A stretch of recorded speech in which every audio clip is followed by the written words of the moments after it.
Nah, dengan adanya kuantum, makanya ada pengetahuan mengenai mind control menjadi sangat maju. Ya. Saya coba skip itu ya terus. Nah, gimana nih sosiologi? Ya. Konsep kapitalis dan sosialis komunis ini kan hanya materi sebetulnya. Manajemen serikat pekerja. Jadi kita itu dimasukkan di dalam suatu zero sum game ya. Kalau Prof. Richard menyampaikan zero sum game. Kita dimasukkan ke dalam dua polaritas selalu diaduk. Ya. Tetapi semuanya itu berbasis materi. Nah, bangsa Indonesia ini hebat banget ya. Hebat banget dengan Pancasila. Clear. Indonesia memasukkan spiritual pada sila pertama, artinya dasar dari semua yang kita lakukan harus didasarkan pada spiritual. Nggak banyak negara, kalau kita lihat konstitusi berbagai negara, sangat jarang memasukkan spiritual ada di sana. Rata-rata semua hanya materi. Ideologinya apa? Kapitalis. Ideologinya apa? Komunis, sosialis, dan lain-lain. Kalau sosialis sama komunis itu dia sebetulnya satu. Jadi Karl Marx mengatakan sosialis yang ideal itu adalah komunis. Gitu. Jadi sebetulnya dia satu blok.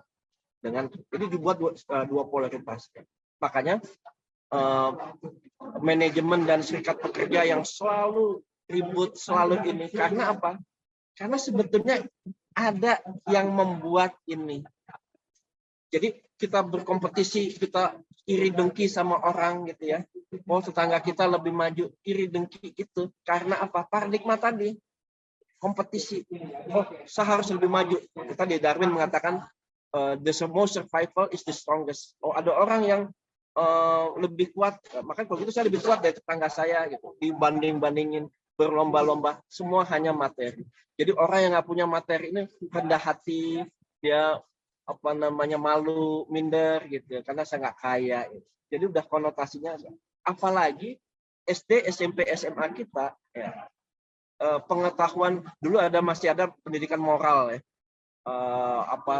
civic atau apa gitu ya. Sekarang ini kan sudah berubah. Semuanya dibuat based on material. Nah, ini pertanyaannya kenapa gitu ya? Kenapa tidak ada unsur ya? Padahal semua sudah tahu sekarang gitu ya. Nah, jadi ke dalam sosiologi ya, sebetulnya fitrah kita, karena kita sebetulnya terikat satu sama lain. Jadi kalau kan mata kita terkonsentrasi pada visible light ya. Jadi hal-hal yang tampak. Sebetulnya spektrum daripada energi, spektrum daripada cahaya itu panjang banget, luas banget. Nah, makanya kalau kita melihat dari spektrum yang berbeda, kita foto kita. Saya sama Bu Rini, sama Pak Yusuf, sama Bu Grace, kita terhubung. Jadi kalau foto terhubung semua, nggak ada yang terpisah. Secara gelombang kita satu. Nah, pertanyaannya gini. Artinya, kalau saya menyakiti salah satu di antara kita, ujung-ujungnya balik lagi ke kita. Ya. Tapi kalau saya membantu, ujung-ujungnya kita juga akan terbantu. Nah, jadi konsep yang benar itu adalah bukan konsep tadi kompetisi tadi, tetapi konsep gotong royong. Makanya Indonesia itu sebenarnya peradaban yang sangat maju. Indonesia mengenal gotong royong itu, kolaborasi itu sebetulnya adalah fitrah kita. Cuman karena paradigma tadi, jadi dibuat supaya tadi kita ditarik kepada tadi polaritas yang sebaliknya. Nah, kita dimasukkan ke dalam zero sum game tadi. Nah, misalnya kalau orang main bola, misalnya Persib sama Persija itu, kita juga bingung gitu ya. Oh, saya mau menang gini, ini saya mau menang begini gitu ya. Jadi konsepnya adalah udah menang kalah. Kompetisi, konsepnya udah kompetisi. Menghalalkan segala cara untuk menang dan kalah. Penontonnya juga seperti itu. Padahal sebenarnya kita kolaborasi. Kita pengen melihat bola yang indah gitu. Bermain semaksimal mungkin. Menang kalah nggak perlu dipikirkan seharusnya gitu. Dimana kita bahkan bisa saling membantu agar seni dari bola itu bisa berkembang dengan baik. Kembali ke politik, masuk ke politik. Nah, kenapa politik saat ini politik yang ujung-ujungnya mencari uang, korupsi, ya karena tadi based on materi. Ya kalau kita lihat, kita nggak perlu ini ya, nggak perlu, udah bukan rahasia umum gitu ya, bahwa ya konstituen pun sekarang rasa mau milih kalau ada berapanya gitu misalnya. Ya. Jadi udah konsepnya udah semua tuh, dari calonnya, dari ininya, dari konstituennya, udah materi, tetapi nggak ada yang betul-betul murni gitu ya, betul-betul murni ingin membangun suatu peradaban. Nah, kemudian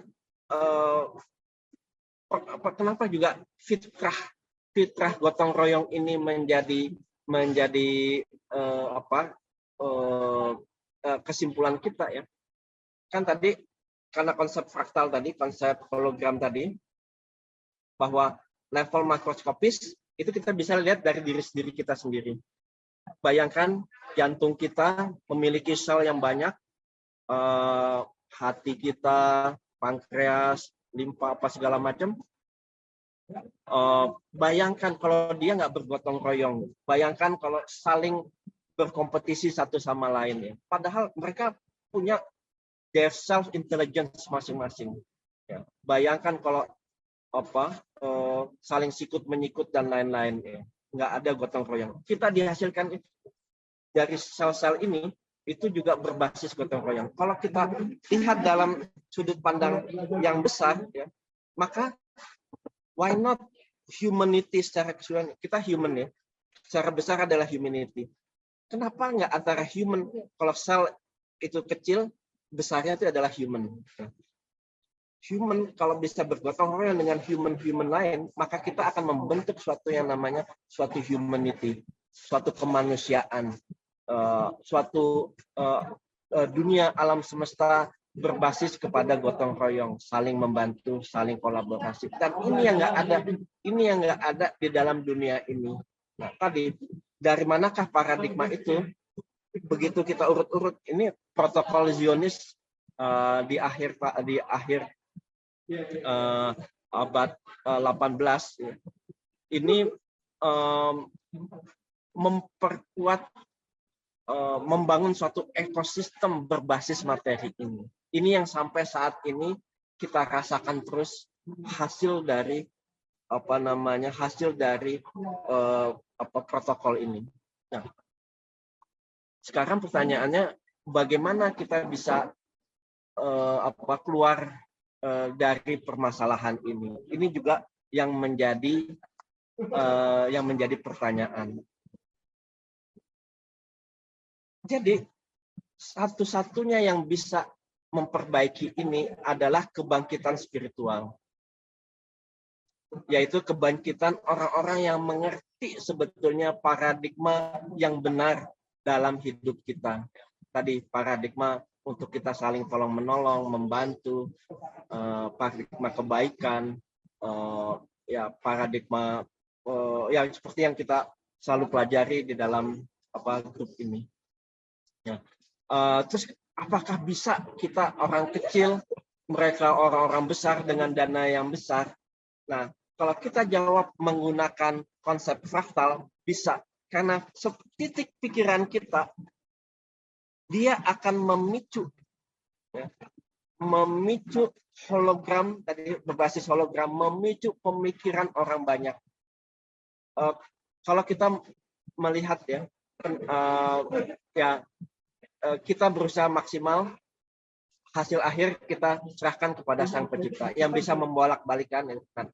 Ini persis seperti konsep daripada hologram ini ya. Mungkin kita hanya membuat fulcrum tadi, selebihnya yang mengatur adalah Sang Pencipta. Dan kita yakin ini bisa berhasil karena apa? manusia akan senang kalau dia akan kembali ke fitrahnya. Dia akan